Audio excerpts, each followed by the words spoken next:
Good morning to my friends and family, and welcome to this episode of Jim's 5am Club. It's Saturday morning. It's a beautiful, most beautiful spring Sydney day. It was an awesome sunrise this morning from what I could see. Not a cloud in the sky. It's a bit cold. It's a bit cool still. So we need to rug up and just stay warm for as long as we can. But it's a magical time of year, a time of year where everything just seems much better than at any other time of year. What I'd like to do this morning, whilst I've got your attention and whilst I still have the time and the desire, is to take you through yet another book summary on Jim's 5am Club. I've done over 1,560 book summaries. I think this one here is number 1,563. And I've amassed a massive library on my YouTube platform and named Jim's 5am Club. With a huge variety of books. So not only do I have a lot of material that I've been able to put together, I've got a massive variety of material that would interest people from different walks of life, from different generations, and people who have different interests. So what I normally do is I go through a book summary and just present it and complement and supplement that book summary with my own experiences, life experiences that I've accumulated over the past 63 years of my life. But I also flavour it and taste it with some of the OPE, the other people's experiences that I've been able to glean from many of the other book summaries that I've been able to put together over the past 3 years. So you can just imagine I've gone through over 1,500 book summaries and picked up at least 3 key lessons or 3 key points from each of those book summaries, and I've been able to amass them. I've been able to weave them together, and what I can do is I can complement and supplement the material from each of these book summaries that I do on a daily basis with material that is relevant from other books and other book summaries that I've been able to examine over the past few years. So without any further ado, what I'd like to do is kick off with this book summary today, and the title of this book is What's Our Problem? And it's written by an author named Tim Urban, and this book was published this year, believe it or not. So not only am I able to deliver book summaries, but I'm able to deliver book summaries where the books haven't quite even made it into Dymocks yet. So I've got a one-up on many other people. So this is one of the advantages of being able to do what I do, is that I get very, very contemporary material, and I'm able to present it and examine it throughout the year.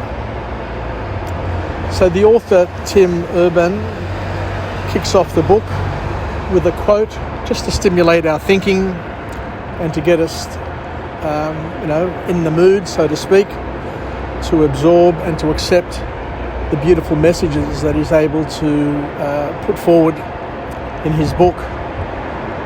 And he says that in this epic story where we are heading to an uncertain fate, there is no them, just one big us. One big us. And he goes on to say something which is quite profound, and he does it in a way which helps put things into perspective.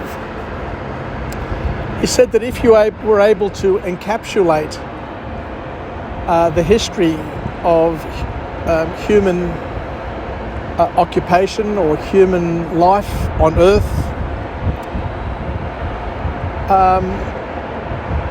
we'd be looking at 100,000 years or more, based on what science is telling us. And of course, this is a little bit diametrically opposed to the biblical account, of course. But if we take the scientific method, and my job on Jim's 5am Club is just to basically present what the author presents. So let's just talk about what the author talks about here, and each and every one of us can read into it whatever we want. So he says that if you take the 100,000 years or so of human history and put it into a book, and you assume, say, 200 years per page, then the book of the history of humankind would be about 500 pages long. And the first 450 pages would be pretty boring, because they would just basically capture and document the hunter-gatherer time that humans had on Earth. And it would be only the last 50 pages that things would actually pick up. The last 50 pages where humans have moved from hunter-gatherer to agrarian, living off the land, and then moving to an information age, and then of course moving to a digital age. So there's at least 4 stages of significant human development that we can consider. So it's in the past 10,000 years or so where humankind have moved from a very, very basic animalistic lifestyle of being hunter-gatherer to settling into towns, domesticating animals, and also farming and developing fruit.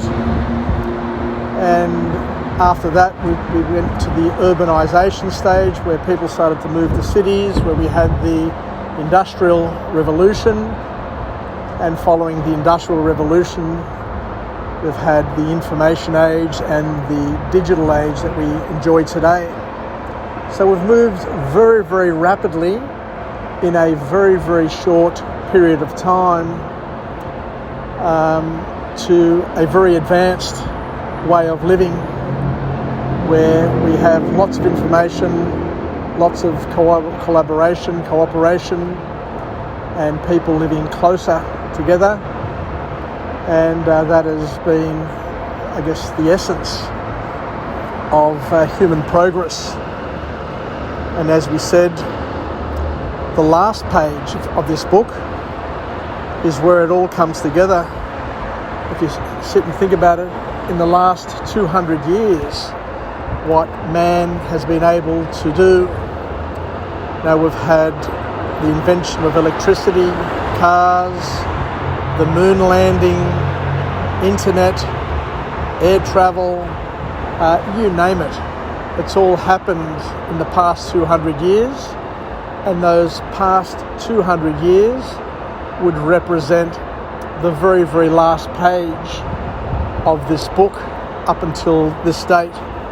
And who knows what the next page will have for our children, grandchildren, and further generations, assuming that we do have further generations.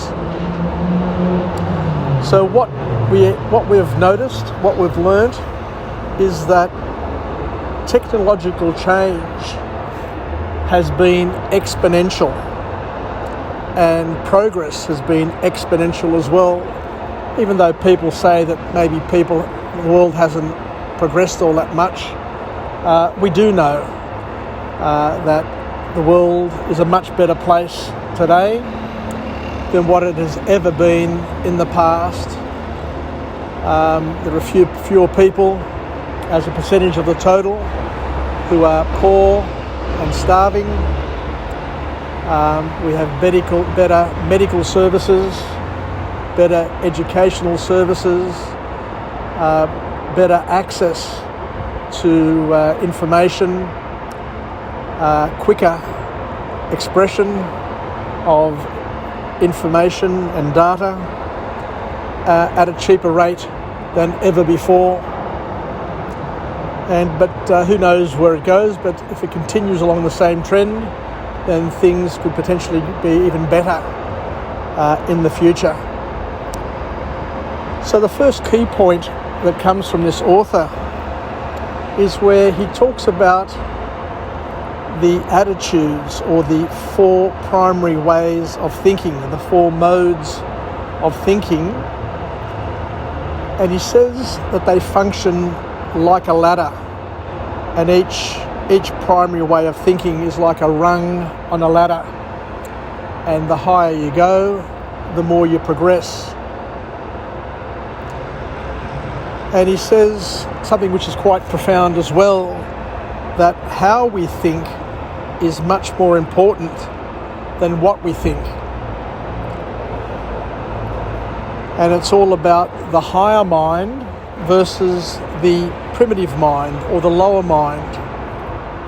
And for those who are scientists, who are being able to understand the functioning of the brain, and as I say, I'm not an authority myself, but all I'm doing is taking what is being said by others. So from what I've been able to understand by my reading, is the brain has different areas. Some areas are older and some areas are newer in terms of the brain, and they offer different functions. And we've got a primitive brain or reptilian brain, which focuses on things, very, very basic things that are important for our survival, such as eating, sleeping, and reproducing. And we've got newer parts of the brain which are capable of more advanced ways of thinking and operating, such as reasoning, thoughtful analysis, the ability to show restraint, to show love, to show compassion, to collaborate, to cooperate, and also to be able to analyse things in a productive way where one can try and assess the first, second and third level consequences of whichever decision or action we take. So what we're saying here is that as humans have developed over time and gone from hunter-gatherer to agrarian to industrial to information and digital, so too have we changed in terms of the way we are able to think and process things and operate and cooperate, so that we can maximize what we do with each other, for each other.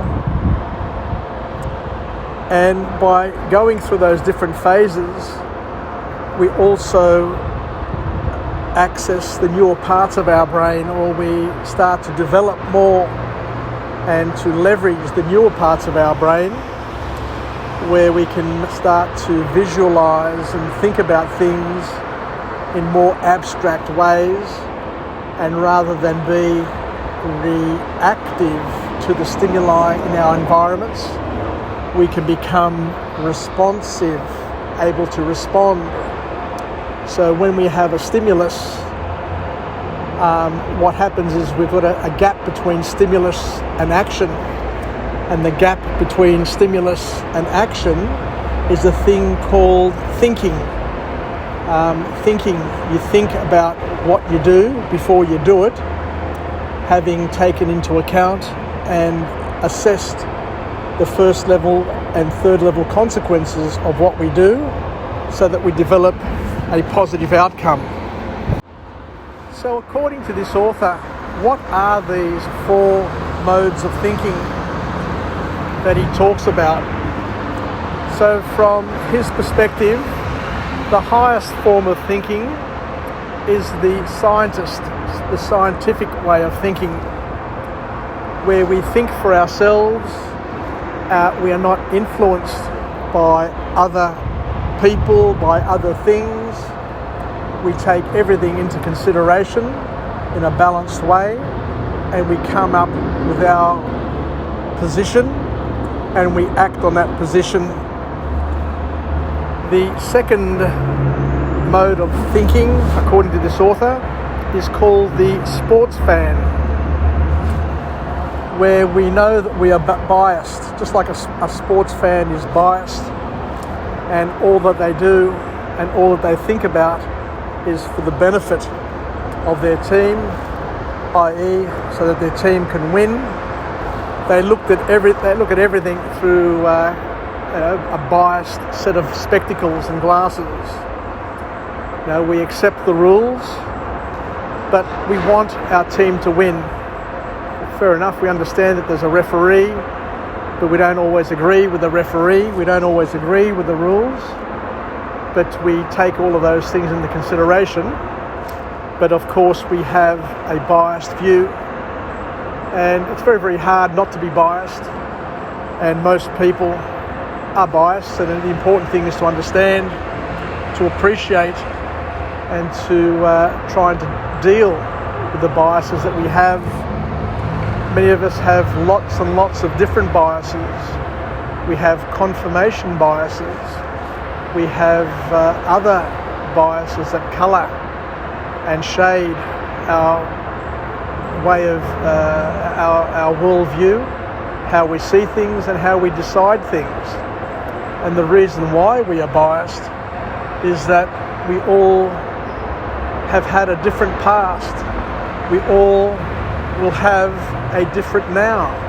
I am here, you're somewhere else, and we're all most definitely going to experience a different future. Because as we're growing up, as we live, as we do things day by day, moment by moment, we're all going to have and experience a different slither of reality, because we're living a different life, we're living a different now. I am here, I've got a different perspective to what you have. I'm seeing a different thing, I'm experiencing a different thing. I'm interpreting things differently depending on how it impacts me at this moment and what sort of weighting I put on what is happening and how important it is to me. So all of those things are going to shape my worldview and impact the way that I see the world and how I fit into the world and how I see things impacting me. So we're all going to have a different now, a different past, and a different future. And that's the second mode of thinking, which is called the sports fan, for better, from this author. The third mode of thinking is called the attorney, and it's more of a primitive way of thinking, because an attorney is a legalistic perspective where we argue the case regardless of the facts, but we do it even if it's not true. So we argue on behalf of our case, even if we know that the argument that we're putting forward is not true. We do it because our job is just to make and confirm our bias or confirm our position and to support whatever we believe and whatever we're trying to achieve. So it's a very skewed way of looking at the world, and it requires a more primitive brain to be able to do it, and to do it comfortably. And the lowest level of thinking, the lowest mode of operation, the lowest rung on the ladder in terms of how we think, is the person who is the fundamentalist, the person who is the zealot, the person who desperately holds on to their belief and engages in no discussion, no discourse, no facts, no scientific evidence, nothing that anybody else can ever say will change their mind, because they are so indoctrinated and into a belief system that they're not willing to entertain any other view or any other evidence or slither of evidence that would come their way. So once again, the important thing to understand is that we are all different from each other, and we're all different for each other, and to also understand that we ourselves flow between these different thought processes throughout our lives, throughout our maturing years. We can move from zealot to attorney to sports fan to scientist, throughout different discussions on different topics, and to understand that other people are also the same. So when we're discussing things, we also need to understand that other people can be very emotive about certain topics and hold different positions, some positions being those of a zealot, others being those of an attorney, others being a sports fan, and others being a little bit more open and being scientific, where they can think for themselves and act on those thoughts without being overly influenced or pressured by what's happening around them. So moving on now, the second key point to come from this book summary from this author is where he talks that politics only functions when higher rung thinkers with different viewpoints work together.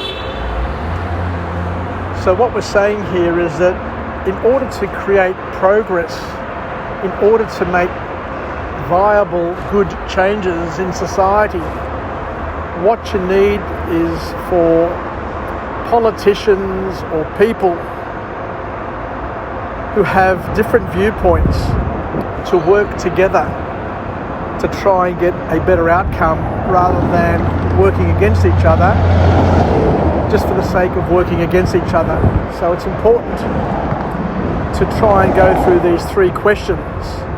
And the author says the three questions that people need to do when they're discussing things or trying to understand things better is to firstly try and understand what is the current status, or what is the current position.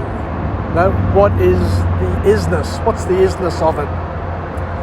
And then the next thing is to try and figure out, what should it be?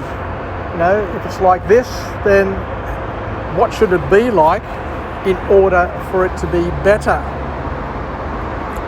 And the third point is the most important point of all, is how do we get from where we are now to where we need to be in the most effective and most efficient way possible. And the author here says is that most people can agree on point one, what is the current status, what is the current position of something, and point two, what should it be? So we can agree on how it is now and how it should be, but where people fall apart, where people have the greatest issues and problems, is point number three. How do we get to where we want to be in the most effective and efficient way?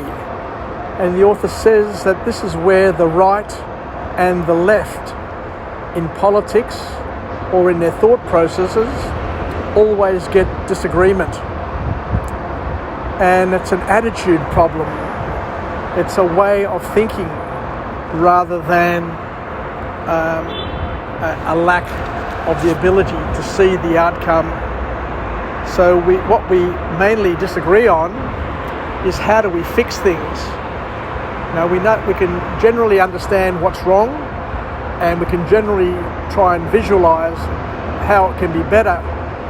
But the biggest problem that we all face in our discussions and our discourse with each other is how do we get there in a way that is effective, efficient, and possible. So the author here says that the high-rung thinkers, the people who have the highest level of thinking, the scientists and the sports fan, differ in what they think,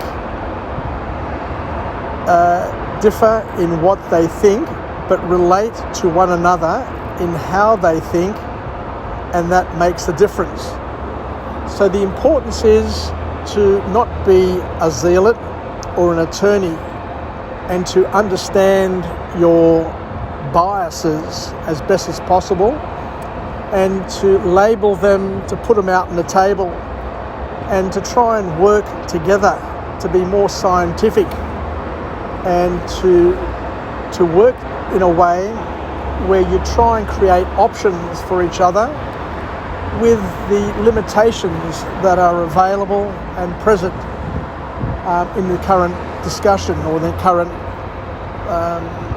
moment. So only high-rung thinkers can get things done, is what this author is trying to allude to. You need to have two people who want to come to a solution. You need to have two people who understand the limitation, understand the biases, but want to work for an outcome. Because the lower rung thinkers are always going to be blocking the path. They're always going to be throwing up hurdles. They're always going to be throwing up problems. They're never going to be thinking solution. They're never going to be thinking options. Because we all need to understand that there is multiple ways to solve every problem. Every problem has multiple solutions.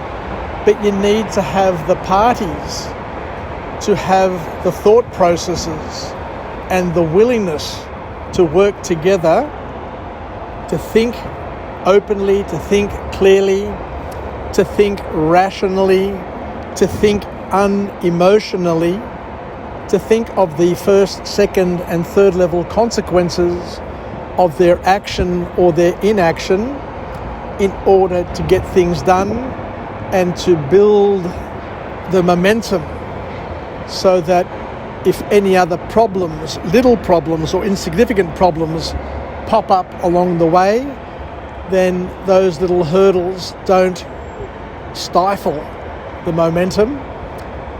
But we work in good faith based on the spirit of the agreement, rather than just trying to trip each other up and prove each other wrong along the way. And this is where the author goes on to his third point, where he says that in order to make progress, in order to solve our problems, regardless of what those problems are, is that we need awareness and courage in order to make contributions and to make us a well-functioning society. And once again, to remind us yet again that at times we are all low-rung thinkers, but we need to ask ourselves the question, what triggers our primitive mind? What triggers us to be low-rung thinkers?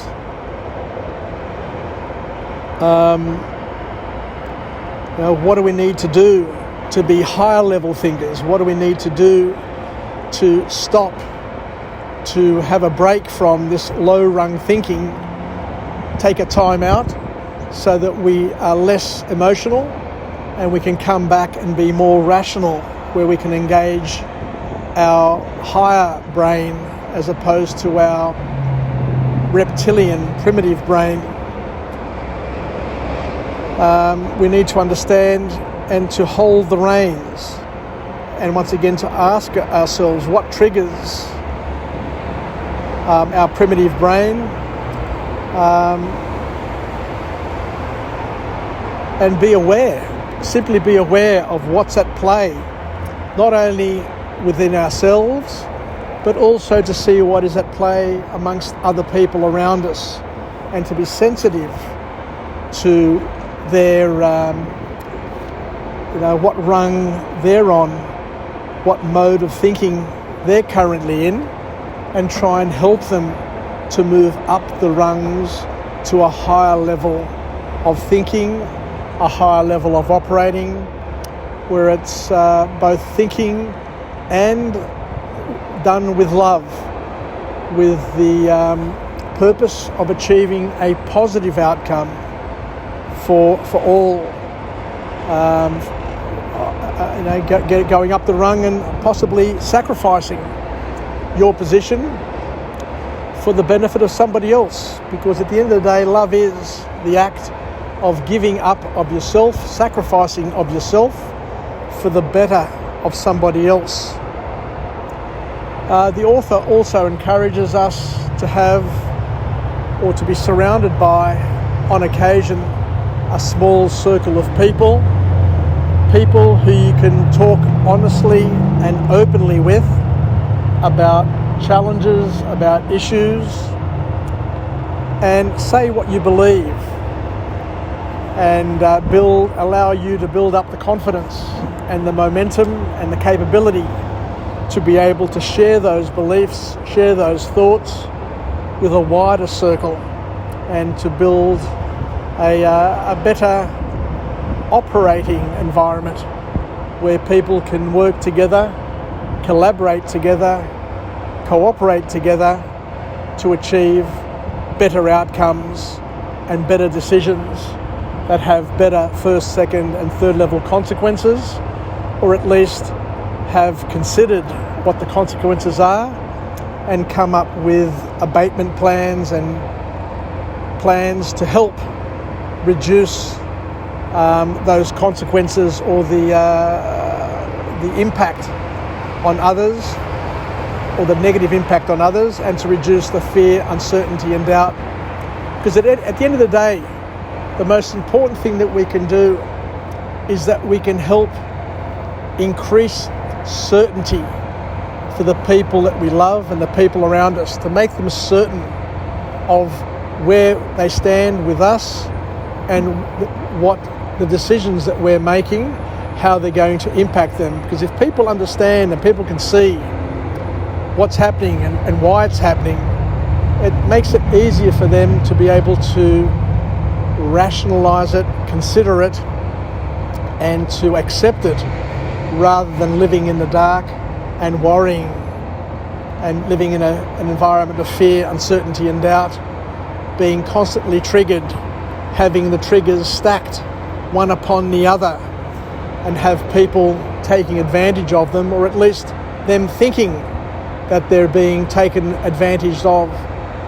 Anyway, take care everybody, wishing you all the best, and thank you for joining me on this episode of Jim's 5am Club.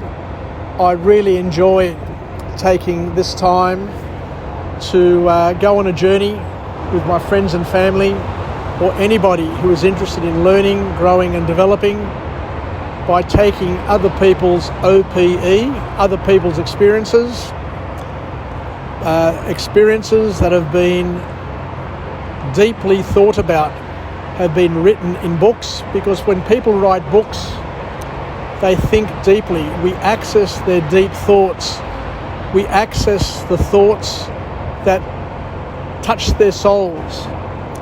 We access thoughts which are well contemplated, well thought out, and they go on record. Because at the end of the day, if you write a book, if you express a thought on paper, then you go on record, and it takes a lot of courage, a lot of guts to be able to talk about your innermost thoughts, your innermost fears, uncertainties and doubts, and bring them to the surface so that other people can compare and contrast and benchmark their thoughts, their fears, their worldview against your deep thoughts to see if they're on the same page, whether they're on the right page, the wrong page, whether or not your deep thoughts resonate with other people, with some people, with a big circle of people, so that you can all compare and see whether or not what you're seeing is the same as what somebody else is seeing and feeling. Take care, everybody. Yassas, have a good Saturday, and I wish you all the best. And I can't wait to come to you again from another place with another message of empowerment, where we go through and learn from other people's books and other people's experiences. Yassas, take care, and bye for now.